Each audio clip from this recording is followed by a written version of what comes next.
بسم الله الرحمن الرحيم وإذ قال ربك للملائكة إني جاعل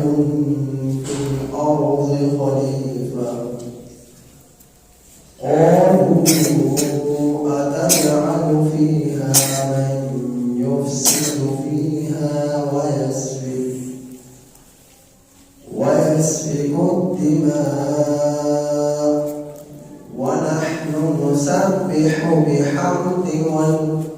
ونحن نسبح بحمدك ونقدس لك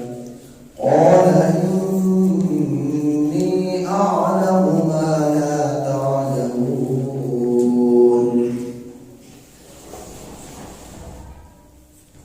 وعلم آدم الأسماء كلها ثم عرضهم على الملائكة فقال أنبئوني بأسماء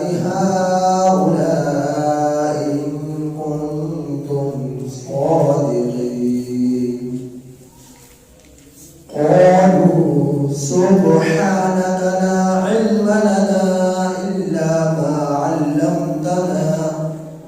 إنك أنت العليم الحكيم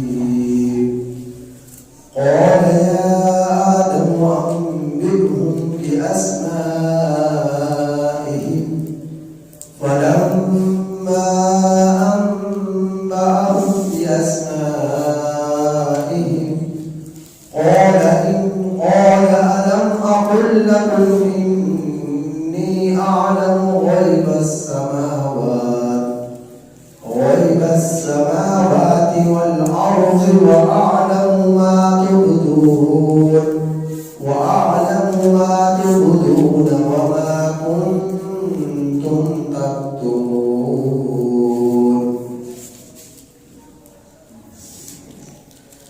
وإذ قال ربك اور یاد کرنے کے قابل ہے وہ وقت اور یاد رکھنے کے قابل ہے وہ وقت کہ جس وقت کہا ربک تیرے رب نے للملائکۃ فرشتوں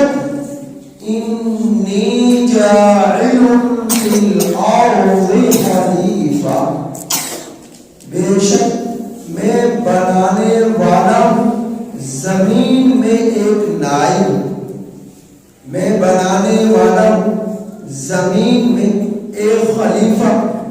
قالوا فرشتے کہنے لگے اتجعل کیا آپ بنائیں گے فیہا زمین میں ایسی مخلوق کہ جو فساد کرے گی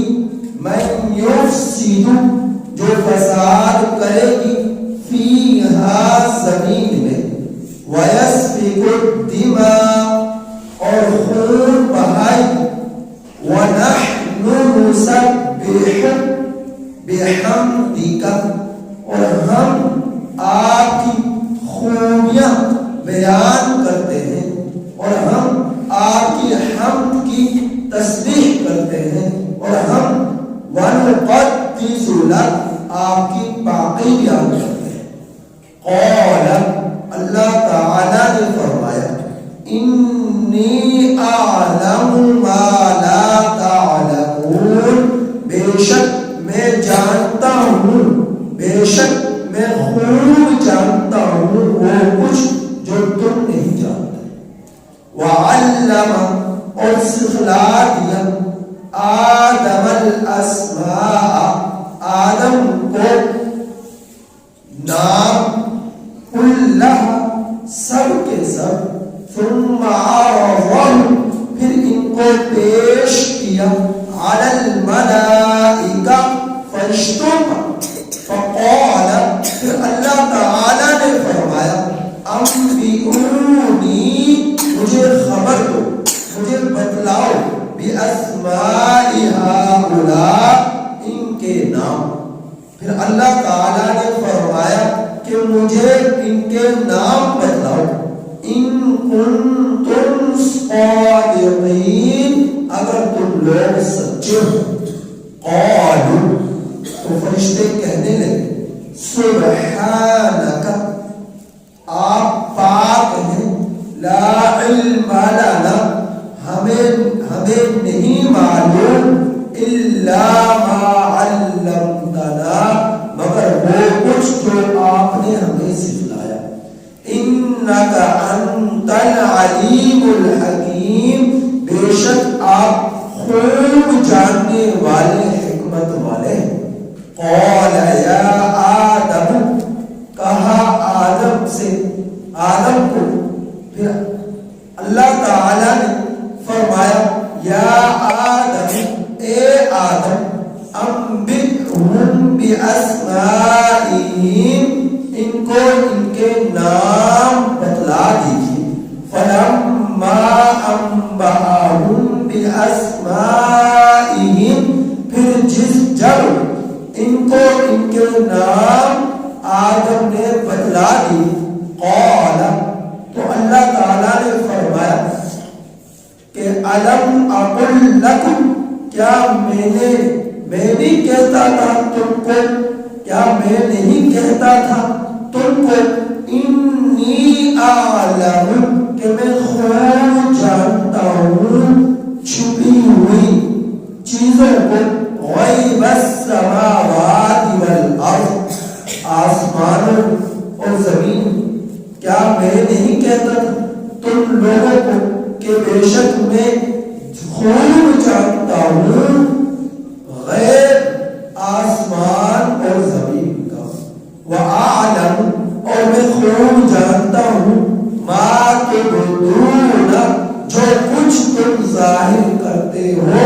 وَمَا كُنتُمْ تَكْتُمُونَ، اور جو کچھ تم چھپاتے ہو،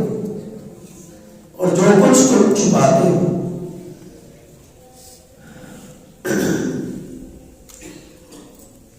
اللہ رب العزت نے گزشتہ آیات میں مخلوق پر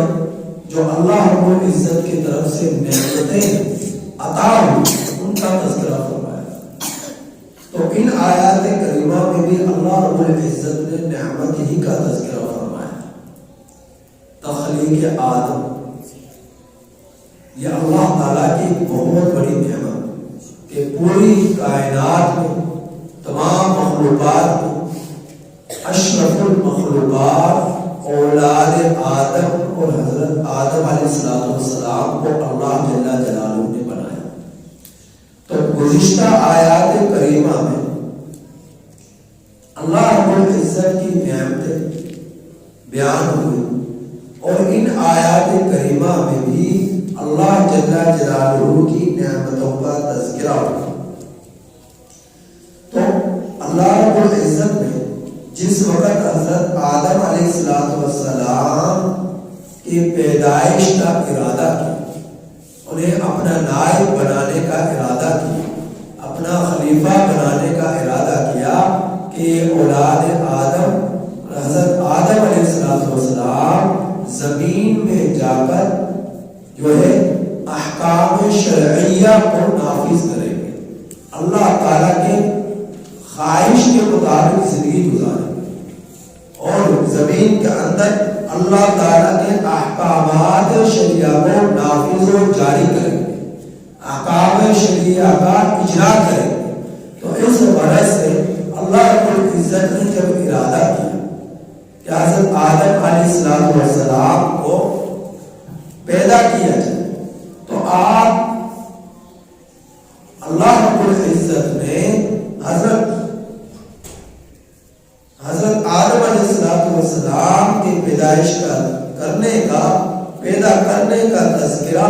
فرشتوں کے سامنے رکھا، اور ان کے سامنے اپنے رائے کا اظہار کیا کہ میرا یہ ارادہ ہے، تاکہ دیکھیں، ان کا امتحان لے، ان سے رائے لے کے کیا وہ اس کا جواب دیتے ہیں. تو فرشتوں نے یہ جواب مخلوق کو پیدا کرنے جا رہے ہیں کہ جو دنیا کے اندر جا کر فساد برپا کرے، جو خون بہائے، من یفسد فیہا ویسفک الدماء، جو دنیا کے اندر فساد پھیلائے گی اور دنیا میں خون ریزی کرے، تیری زمین کو گندا کرے، تیری زمین کو رون ڈالے گی گناہوں کے ذریعے۔ تو انہوں نے آگے سے یہ جواب دیا، اور ان کا یہ جواب دینا اللہ تعالی کی رائے پر اعتراض نہ تھا، بلکہ انہوں نے اپنے بات کا اظہار کیا کہ ان کے مقابلے میں ہم جو ہے گناہوں سے پاک ہیں، ہم جو ہے تیری نافرمانی سے پاک ہیں، ہم جو ہے معصوم ہیں، ہر وقت آپ کی تحمید و تقدیس میں لگے رہتے ہیں، تو لہذا ہم ہی زیادہ اکثر ہیں اس بات کے کہ ہم لوگوں کو زمین میں نائب بنایا جائے اور ہم تیری پاکی بیان کریں اور تیرے احکامات کو نافذ کریں۔ تو فرشتوں نے یہ اپنی رائے کو اللہ جل جلالہ کے سامنے کہ ہم سینکڑوں سال گزر کے آج تک نہ تو آپ کی نافرمانی کی، نہ ہی آپ کے احکامات کی خلاف ورزی کی، اور نہ ہی زمین میں اگر نائب بنا دیے گئے آپ کے احکامات کی خلاف ورزی کریں گے اور آپ کے احکامات کی جو ہے احکام شریعہ کو نافذ کرنے کے بجائے توڑیں گے، ایسا ہم ہرگز نہ کریں گے۔ تو اللہ تعالیٰ نے ان کے اس بات پر جواب دیا، قال انی اعلم ما لا تعلمون، میں خوب جانتا ہوں وہ کچھ جو تم نہیں جانتے، کہ اللہ رب العزت کے علم میں تھا کہ دنیا کے خواص اور آثار کیا ہے، دنیا میں فرشتوں کو اس چیز سے کیا غرض کہ کھانا کیا چیز ہے، پینا کیا چیز ہے، خواہشات نفسانی کیا چیز ہے، جذبات کیا چیز ہے، تکلیف کیا چیز ہے، غم کیا چیز ہے، مسرت کیا چیز ہے، علم کیا چیز ہے۔ فرشتوں کو اس چیز کا علم نہ تھا، ان کے اندر جذبات ہی کہ جو ہے اولاد کے لیے کیا محبت، بیوی بچوں کے لیے کیا محبت، تکلیف دہ چیزیں کون سی ہیں، نفع بخش چیزیں کون سی ہیں، فرشتوں کو ان چیزوں کی کوئی حاجت نہیں۔ تو اللہ رب العزت نے یہ تمام خواص اور آثار حضرت آدم اور اولاد آدم علیہ السلام کو رکھ دی کہ ان کے اندر جو ہے خوشی کے بھی جذبات، غم کے بھی جذبات، تکلیف کے بھی جذبات، مسرت کے بھی جذبات، خواہشات نفسانی، غذاؤں کے جذبات، تو فرشتے جیسی مخلوق ان چیزوں کی متحمل نہ تھی، تو وہ ان چیزوں کو رکھ کر زندگی دنیا کے اندر گزار سکے اور اللہ تعالیٰ کے احکامات کو نافذ کر سکے۔ اب اللہ تعالیٰ کی مرضی تو اس چیز میں ہے کہ تم جو ہے دنیا میں آئے تو اللہ تعالیٰ کے احکامات کو نافذ کرو۔ کس طرح احکامات کو نافذ کرو کہ ایک دوسرے کے ساتھ داغے نہ کرو، ایک دوسرے کے سامنے جھوٹ نہ کرو، وعدہ خلافی نہ کرو، اور جو ہے بدکاری نہ کرو، زنا نہ کرو، بے حیائی نہ کرو، سود نہ کھاؤ۔ تو یہ مکانوں کی، آرائش کی، آسائش کی، یہ سارے کے سارے جذبات انسانوں میں، فرشتوں میں نہیں ہے۔ بیوی کی ضرورت انسانوں میں، یہ جذبات ہیں، فرشتوں میں نہیں ہے۔ تو اللہ رب العزت نے دنیا کی مخلوق یعنی اولاد آدم میں یہ خواص اور آثار رکھ دیے کہ جن خواص اور آثار سے فرشتے محفوظ ہیں، فرشتے کو ان چیزوں کی کوئی حاجت اور سروکار نہیں ہے۔ تو اللہ رب العزت کو اس چیز کا علم تھا، تو اس وجہ سے فرمایا وَإِنِّي أَعْلَمُ مَا لَا تَعْلَمُونَ، کہ جو کچھ میں جانتا ہوں تم لوگ نہیں جانتے۔ اور دوسرا، فرشتوں کے سامنے اس رائے کا اظہار کرنے کا مقصد ایک تو یہ تھا کہ مشورے کی تعلیم، کہ آپ صلی اللہ علیہ وسلم نے بھی حضرات صحابہ کرام رضی اللہ تعالی عنہم اجمعین سے دین کے متعلق معاملات سے متعلقہ مشورے، کہ مشورے کو اپنی زندگی کا لازمی حصہ بنا۔ جو مشورے سے کام کیا جاتا ہے بہت کم چانس ایسے ہوتے ہیں کہ وہ انسان نقصان میں پڑ سکے. اور مشورہ عام طور پر ان چیزوں سے کیا جاتا ہے کہ جب کسی کوئی اپنے سے زیادہ کسی کو عقل مند سمجھے، علم والا سمجھے، بصیرت والا سمجھے، یا حقوق میں سب لوگ مساوی ہوں تو کسی ایک کا حق جو ہے سلب نہ ہو جائے تو باقی بھائیوں سے بھی مشورہ کیا جاتا ہے تاکہ سب بھائیوں کی رائے کا اظہار ہو جائے. تو اللہ رب العزت نے مشورے کی ایک تعلیم دی، جبکہ اللہ تعالیٰ کو اس چیز کی کوئی ضرورت نہ تھی، لیکن یہ تعلیم سنت الہی ہے. مشورہ سنت رسول صلی اللہ علیہ وسلم ہے مشورہ. تو مشورے کو لازمی حصہ سمجھنا. تو ایک تو اس چیز کی تعلیم، اور دوسرا اولاد آدم اور تمام مخلوقات میں یعنی فرشتوں سے بھی اعلیٰ اور افضل مخلوق بنا کر دنیا میں بھیجا کہ یہ اللہ تعالیٰ کے احکامات کو نافذ کرے گی تو فرشتوں سے بھی آگے بڑھے گا. اگر اللہ رب العزت کے احکامات کو نافذ کرے گی اور اللہ کی چاہت کے مطابق زندگی گزارے گی تو یہ مخلوق، یہ اولاد آدم فرشتوں کو بھی پیچھے چھوڑ دے گی اور اس سے بھی عظمت میں، فضیلت میں آگے بڑھے گی. تو اس وجہ سے کہ اولاد آدم اور حضرت آدم علیہ السلام کی فضیلت اور ان کے مقام اور مرتبے کو تمام مخلوقات میں اجاگر کرنا مقصود. اسی غرض سے فرشتوں کے سامنے اس رائے کا اظہار کیا. تو فرشتوں نے یہ کہا کہ ان کے اندر جو ہے، چونکہ شر کا مادہ بھی ہے اور نیکی کا مادہ بھی ہے، انسانوں کے اندر بدی اور نیکی دونوں کا مادہ موجود ہے. اور اللہ رب العزت نے کسی اور وقت میں فرشتوں کو یہ بات بتلا دی تھی کہ جو ہے میں ایسی مخلوق پیدا کرنے جا رہا ہوں جس کے اندر جو ہے گناہ کی نافرمانی کے جذبات بھی ہوں گے اور نیکی کے جذبات بھی ہوں گے، فرمانبرداری کے بھی جذبات ہوں گے. اور وہ جو ہے مخلوق کے احوال جو ہے فرشتوں کے سامنے نقل کر دی. مخلوق کے احوال جو ہے، اولاد آدم کے احوال جو ہے فرشتوں کے سامنے نقل کر دیے، تذکرہ فرما دیا. اس وجہ سے انہوں نے بتلایا کہ آپ ایسی مخلوق کو پیدا کرنے جا رہے ہیں جو دنیا کے اندر خون بہائے،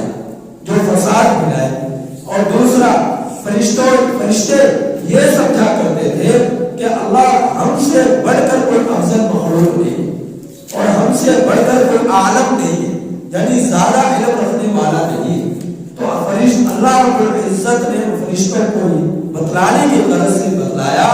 کہ جو میں مخلوق پیدا کرنے جا رہا ہوں وہ تم سے بھی زیادہ افضل اور اعلیٰ اور علم میں تم سے بھی وہ آگے بڑھ جائے. تو ان کے پاس علم اللہ رب العزت کا جو ہے انبیاء کرام کے ذریعے پہنچے گا. اللہ کے علم کے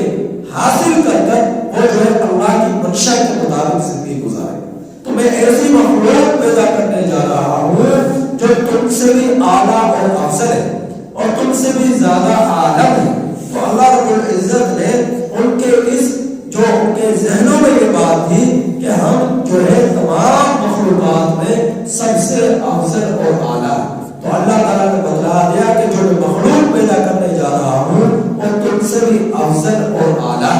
اور تم سے بھی زیادہ عالم ہے جو میں پیدا کرنے جا رہا ہوں. تو گویا کہ اولاد آدم اور حضرت آدم علیہ السلام کو فوقیت کا اظہار کرنا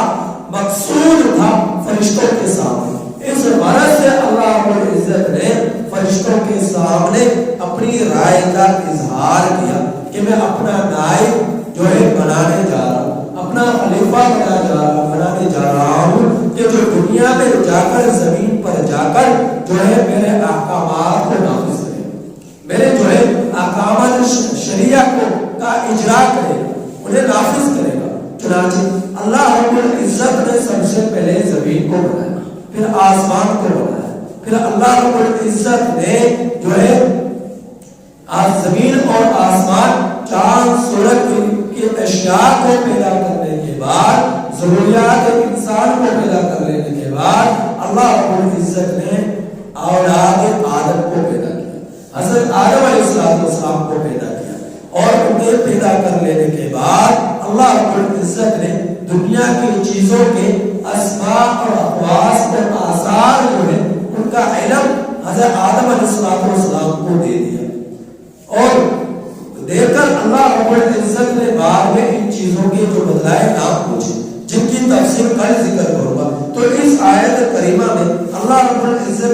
اپنے رائے کا اظہار فرشتوں کے سامنے کیا وہ اس انداز سے کیا کہ فرمایا وَإِذْ قَالَ رَبُّكَ، اور یاد رکھنے کے قابل ہے وہ وقت جس وقت کہا تیرے رب نے للملائکۃ فرشتوں کو انی جاعل فی الارض خلیفہ، میں بنانے جا رہا ہوں زمین میں ایک نائب. قالوا، تو فرشتے کہنے لگے اتجعل فیہا من یفسد فیہا ویسفک الدماء، کیا آپ بنائیں گے زمین میں ایسی مخلوق جو فساد پھیلائے گی زمین میں اور خون بہائے گی. وَنَحْنُ نُسَبِّحُ بِحَمْدِكَ وَنُقَدِّسُ لَكَ، حالانکہ ہم لوگ آپ کی حمد کہ ہم آپ کی خوبیاں بیان کرتے ہیں اور آپ کی پاکیزگی بیان کرتے ہیں. تو اللہ تعالیٰ نے ان کی اس جواب پر ارشاد فرمایا انی اعلم ما لا تعلمون، بے شک میں خوب جانتا ہوں وہ کچھ جو تم نہیں جانتے. تمہیں کیا معلوم کہ دنیا کے اس مخلوق کے خواص کیا ہوں گے، آثار کیا ہوں گے، جذبات کیا ہوں گے، اور ان کے رہنے سہنے کا طریقہ کیا ہوگا، سلیقہ کیا ہوگا، اور زندگی معاشرتی زندگی گزارنے میں ان کا طریقہ کیا ہوگا، اور کس پہلو کو اختیار کر کر یہ زندگی گزاریں گے، ان میں کیا جذبات ہوں گے، اور کن کن چیزوں کی انہیں حاجت ہوگی، کہ مکانات کی حاجت ہوگی، غذاؤں کی حاجت ہوگی، اولاد کی حاجت ہوگی، بیوی کی حاجت ہوگی، جو ہے تجارت کی حاجت ہوگی، جو ہے علم کی ضرورت ہوگی. تو یہ تمام کی تمام چیزیں غم کی صورت میں ہو یا مسرت کی صورت میں ہو، تکلیف کی صورت میں ہو یا خوشحالیوں کی صورت میں ہو، یہ سب کے سب جذبات جو ہے آدم اولاد آدم میں موجود ہوں گے. اور جن سے تم لوگ پاک، جن سے فرشتے جو ہے محفوظ ہیں، اور انہیں ان چیزوں سے کوئی سروکار نہیں. تو ان تمام چیزوں کے ہوتے ہوئے وہ مخلوق جو ہے میری چاہت کے مطابق زندگی گزارے،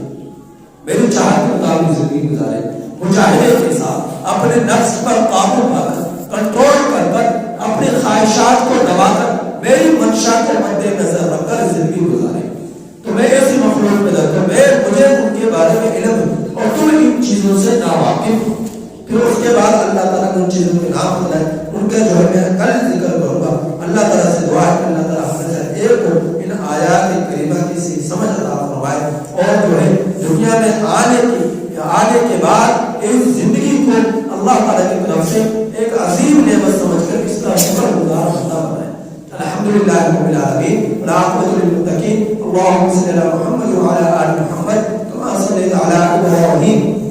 وعلى آل ابراہیم انك حمید مجید. ربنا ظلمنا انفسنا وان لم تغفر لنا وترحمنا لنكونن من الخاسرين. اللهم انا نجعلك في نحورهم ونعوذ بك من شرورهم. نستغفر الله الذي لا اله الا هو الحي القيوم واتوب اليه. اللهم اجرنا من النار، اللهم اجرنا من النار، اللهم اجرنا من النار. سبحان ربك رب العزة عما يصفون وسلام على المرسلين والحمد لله رب العالمين اجمعين.